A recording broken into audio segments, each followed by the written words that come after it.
Good morning दोस्तों। आज का अपना टॉपिक रहेगा नंबर सिस्टम, मतलब संख्या पद्धति। अपन कोई भी क्लास में पढ़े, चाहे पहली क्लास से शुरू कर ले, अपन फर्स्ट क्लास से, चाहे कंपटीशन एग्जाम दे, तो कॉलेज लेवल में पढ़े, जो नंबर सिस्टम है, संख्या पद्धति है, वो अपने काम में आती है। सबसे पहले संख्या, क्योंकि बिना संख्या के तो कुछ काम भी नहीं होता है। अब पढ़ने के लिए कोई भी क्लास हो, उसके लिए भी संख्या चाहिए कि आप कौन सी क्लास में पढ़ रहे हो, वो भी एक संख्या है। चाहे फर्स्ट हो, सेकंड हो, थर्ड, फोर्थ, 5, 10th क्लास हो, 12th हो या कॉलेज में, सबके लिए क्या उपयोगी है? संख्या। तो मैं आपसे एक निवेदन करूंगा कि आपने अभी तक हमारे YouTube चैनल को सब्सक्राइब नहीं किया तो जल्दी से सब्सक्राइब कीजिए और बेल आइकन पर क्लिक कीजिए, ताकि हमारा जो भी अगला वीडियो आए आप तक आसानी से पहुंचे और आपको नोटिफिकेशन प्राप्त हो, ताकि आपको पता चले कि हाँ इसमें वीडियो अपलोड हो रहा है। चलो हम पढ़ने जा रहे हैं संख्या पद्धति। सबसे पहले संख्या क्या है, संख्या के बारे में पढ़ेंगे। तो संख्या है, संख्या की सबसे पहले परिभाषा लिख देते हैं ताकि उससे आपको समझ आ जाए। संख्या विभिन्न अंकों को विभिन्न अंकों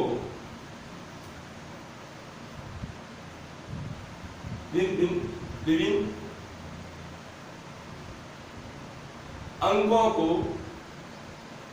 इकाई, दाही, सैकड़ा व इकाई, दाही, सैकड़ा, हजार, डैश डैश के स्थान पर रखने पर प्राप्त मान होता है वह संख्या कहलाती है। ये सिंपल सी संख्या की परिभाषा है कि अपने पास विभिन्न प्रकार के अंक हैं। अंक केवल 10 प्रकार के अंक होते हैं अपने पास। तो कोई 0, 1, 2, 3, 4, 5, 6, 7, 8, 9, 10। इन अंकों को अपन अलग अलग क्रम में रखते हैं, तो उससे जो प्राप्त जो मान प्राप्त होते हैं वो क्या कहलाती है? संख्या। जैसे इकाई के लिए 1 से लेकर 9 तक केवल अलग संख्या हो जाएगी, तो 1 से लेकर 9 तक 2 अंकों की संख्या है, तो मतलब 0 से 9 तक संख्या को आगे पीछे करके लिखोगे तो वो 2 अंकों की संख्या, ऐसे 3 अंकों की संख्या, इस प्रकार बहुत सारी संख्या प्राप्त हो जाएगी। अब संख्या के भी अनेक प्रकार है कि संख्या के भी अलग अलग प्रकार होते हैं। तो अपन सबसे पहले एक पढ़ते हैं प्राकृत संख्या। प्राकृत संख्या सबसे पहले आपको कोई भी क्लास में ये सिखाई जाएगी कि प्राकृत संख्या क्या होती है, और मैं भी आपको यही सिखा रहा हूं। तो दोस्तों, आपने कभी भी नंबर सिस्टम में 0 से नहीं शुरू करते, कैसे शुरू करते? 1 से। तो अपन क्या सीखते हैं? वह संख्या जो 0 से शुरू होकर धनात्मक दिशा में अनंत तक चले, वह प्राकृत संख्या है। 0 नहीं हो जाएगी, 1 हो जाएगा। 0 के लिए तो वो पूर्ण संख्या हो जाएगी। कौन सी हो जाएगी? पूर्ण। तो इसमें 0 अपन को क्या है? ऐड नहीं करना है। तो लिखोगे ऐसी संख्या, परिभाषा, ऐसी संख्या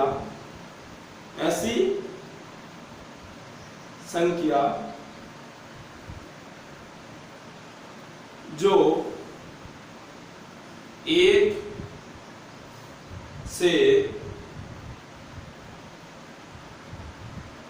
शुरू होकर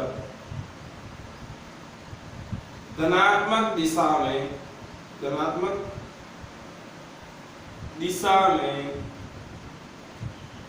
अनंत तक चले, उसे प्राकृत संख्या कहते हैं। उदाहरण तो चाहिए सबकी कि कौन सी संख्या। अब देखो 1 से शुरू हो रही है, 1 धनात्मक दिशा, 2 3 4 5 अनंत तक ये 3 बिंदी लगा दी मैंने। इस 3 बिंदी का मतलब है कि ये संख्या कभी भी रुकेगी नहीं, हमेशा आगे चलती रहेगी चलती रहेगी चलती रहेगी। तो ये होगी प्राकृत संख्या। प्राकृत संख्या के बाद में सेकंड नंबर आता है पूर्ण संख्या का। इसका पूर्ण संख्या, पूर्ण संख्या, ये आ गई पूर्ण संख्या। अब प्राकृत संख्या में यदि जीरो ऐड हो जाए, क्या ऐड हो जाए, जीरो जुड़ जाए आगे, तो वो हो जाएगी पूर्ण संख्या। कौन संख्या होती है, पूर्ण, कि मतलब ये पूर्ण होगी ये संख्या, क्योंकि जीरो के बिना काम ही नहीं चलेगा। जीरो के जिसके आगे लग जाए तो नुकसान भी कर सकता है, और जिसके पीछे लग जाए तो बहुत ज्यादा फायदा भी हो सकता है। चलो इसकी भी प्रयास लिखते हैं। ऐसी संख्या जो शून्य यानी जीरो से शुरू होकर धनात्मक दिशा में अनंत तक चले उसे पूर्ण संख्या कहते हैं। पूर्ण संख्या कहते हैं। उदाहरण 0 1 2 3 4 डैश डैश डैश, मतलब वह संख्या जो जीरो से शुरू होकर धनात्मक दिशा में अनंत चलती रहे। कहां तक, अनंत तक, 0 1 2 से आगे चलती रहे, वो क्या हो जाएगी, पूर्ण संख्या। अब इसकी परिभाषा ये भी लिख सकते हैं, यदि प्राकृत संख्या में जीरो जोड़ दिया जाए तो पूर्णांक संख्या, पूर्ण संख्या बन जाएगी। क्या बन जाएगी, पूर्ण संख्या। फिर तीसरी आती है पूर्णांक संख्या। कौन सी संख्या, पूर्णांक संख्या। अब पूर्णांक संख्या का मतलब ऐसी संख्या जो प्लस में भी हो और माइनस में भी हो। भाई बहुत सारी संख्या होती है जिसके आगे माइनस के निशान भी लग जाते हैं, तो वो क्या हो जाएगी, पूर्णांक संख्या। अब ऐसी संख्या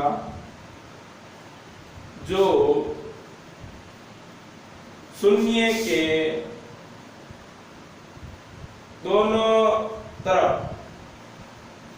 ब्रैकेट में धनात्मक ऋणात्मक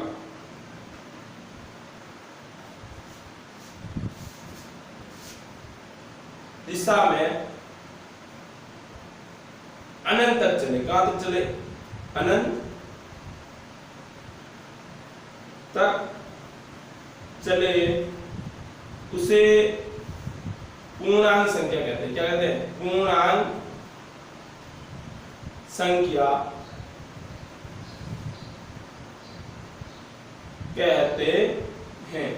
मतलब कि ऐसी संख्या जो धनात्मक और ऋणात्मक दिशा में अनंत तक चले उसे पूर्णांक संख्या कहते हैं। जैसे उदाहरण क्या है, उदाहरण dash dash dash -3 -2 -1 0 1 2 3 dash dash, मतलब कि ये ऋणात्मक दिशा में ऐसे चलती रहेगी तो इसके मान कम हो जाएगा।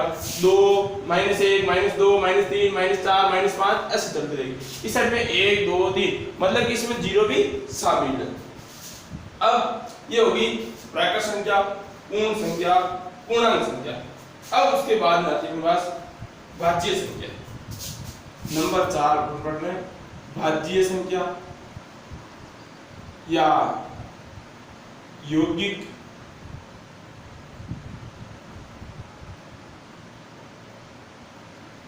या संयुक्त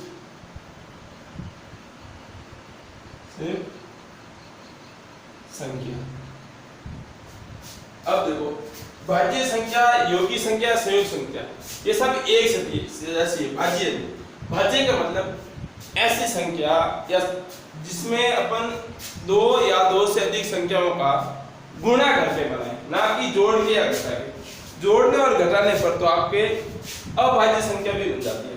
ऐसी संख्याएं, इसकी परिभाषा हो जाएगी ऐसी 2 या 2 से अधिक संख्याओं के गुणनफल से प्राप्त हो उसे भाज्य संख्या कहते हैं। भाज्य संख्या कहते हैं। मतलब कि ऐसी संख्या जिसमें 2 या 2 से अधिक संख्या का गुणन हो।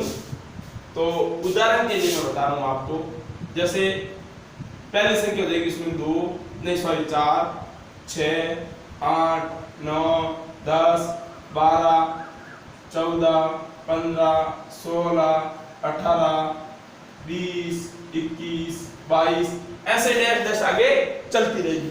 ये सब क्या है? भाज्य संख्या हो जाएगी। भाज्य संख्या होगी। अब इसी की एक दूसरी आ जाएगी अभाज्य संख्या। कौन सी संख्या? 5 आ जाएगी मेरे पास अभाज्य संख्या। अभाज्य संख्या, अभाज्य संख्या। अब ऐसी संख्या, अब अभाज्य संख्या है। अभाज्य संख्या के बारे में भी अपन पढ़ रहे हैं। तो जो ऐसी संख्या जिसमें किसी का भी भाग स्वयं के अलावा किसी का भाग नहीं जाए। अब कहोगे सर एक का जाता, अरे एक तो ऐसी संख्या जिसमें सबका ही भाग जाएगा। एक ऐसी संख्या एक मात्रा जिसमें सबका भाग जाएगा। तो ऐसी संख्या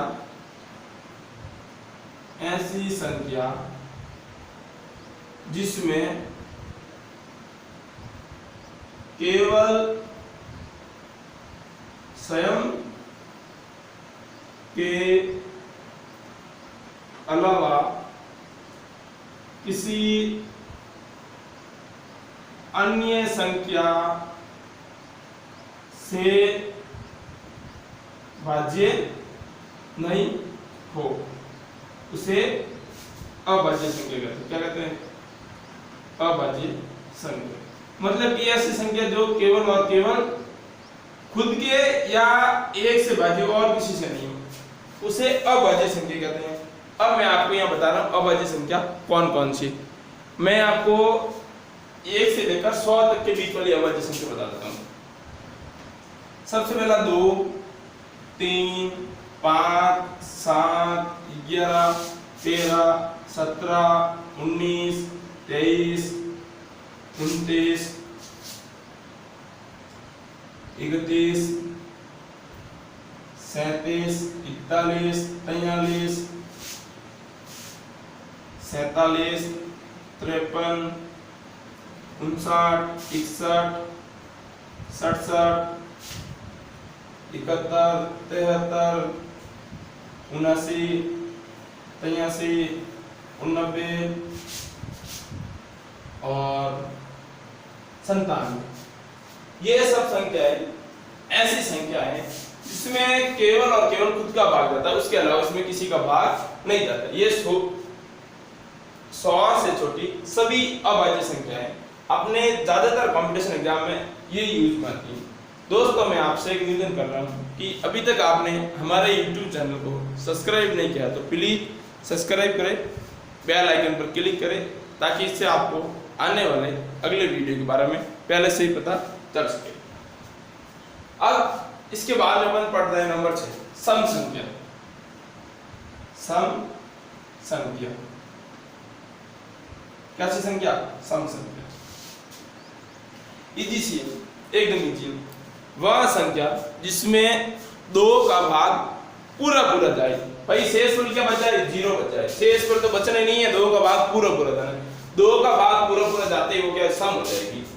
तो लिखोगे आप ऐसी संख्या जिसमें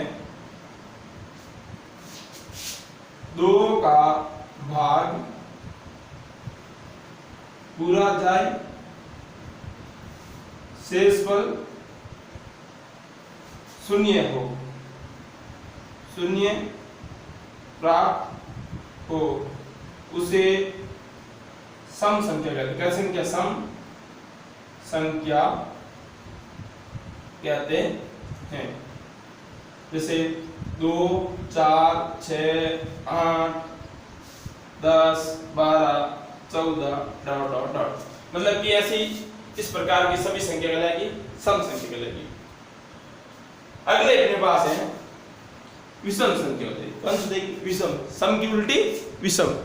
विषम संख्या बताएगी ऐसी संख्या जिसमें 2 का भाग पूरा पूरा नहीं जाए और शेषफल अपने पास क्या है? एक शेषफल बच जाए। शेषफल कितना बच जाए? 1। तो आप लिखेंगे विषम संख्या। विषम संख्या इसमें लिखोगे ऐसी संख्या, ऐसी संख्या जिसमें 2 का भाग पूरा पूरा नहीं जाए व शेषफल 1 बचे, उसे विषम संख्या कहते हैं। विषम संख्या कहते हैं। उदाहरण 1 3 5 7 9 11 डैश डैश डैश, आगे ऐसी है वो संख्या चलती रहेगी। तो दोस्तों अपने प्राकृत संख्या, पूर्ण संख्या, पूर्णांक, भाज्य यौगिक या संयुक्त संख्या, अभाज्य संख्या, विषम संख्या और विषम संख्या, इन संख्याओं के बारे में हमने अध्ययन किया। जो कि एक सिंपल सी संख्या है, उसमें कुछ अपने डिफरेंट नहीं है, क्योंकि सब में क्या है, जो फिक्स्ड डिजिट है, फिक्स नंबर है, वही काम आ रहा है। उसके बाद में एक जो संख्या आती है वो आती है पूर्णांक संख्या। कौन संख्या? परमेय संख्या। पूर्णांक पढ़ लिया परमेय संख्या। तो अपन पढ़ेंगे परमेय संख्या के बारे में। किसमें? परमेय संख्या के बारे में। तो यहाँ पे मैं लिख देता हूँ परमेय संख्या के बारे में, आपको मैं यहाँ पे बता देता हूँ। तो मैं आशा करता हूँ कि आपने नोट कर ली होगी। दोस्तों यदि आप साथ में नोट नहीं हो तो जहाँ वीडियो को आप रोक कर बीच में आप लिख सकते हो, ताकि आपको पता चले, या फिर स्क्रीनशॉट लेकर बाद में भी लिख सकते हो। अपने पास आज का ये लास्ट संख्या है परिमेय संख्या। परिमेय संख्या अभी हो जाएगी ऐसी संख्या, ऐसी संख्या जिसे P/Q के रूप में लिख सकते हैं, भिन्न के रूप में लिख सकते हैं, उसे परिमेय संख्या कहते हैं। अब कोई भी संख्या हो जिसे अपन P/Q के रूप में लिख दे, भिन्न संख्या के रूप में लिख दे, उसे अपन कहते हैं परिमेय संख्या। उदाहरण के लिए ये भी ध्यान रखना, Q का मान कभी भी 0 नहीं होना चाहिए। क्या Q का मान 0 नहीं होना चाहिए? उदाहरण 1/2, 3/7, 9/11, 22/7 डैश डैश डैश, ऐसी बहुत सारी संख्या जिसे अपन P/Q के रूप में लिख सकते हैं। कि अपन P/Q मतलब भिन्न की संख्या के रूप में लिख सकते हैं, वो सभी संख्याएं जो परिमेय संख्या कहलाती हैं। दोस्तों यदि आपको वीडियो अच्छा लगे तो लाइक करें, शेयर करें, और हो सके तो इस वीडियो को ज़्यादा से ज़्यादा शेयर करें, ताकि आपके दोस्तों मित्रों को जो घर पे बैठ के अभी अध्ययन कर रहे हैं उसके लिए लाभदायक सिद्ध हो और वो इस वीडियो का पूरा इस वीडियो का फायदा ले सके। आज के लिए बस इतना ही। धन्यवाद।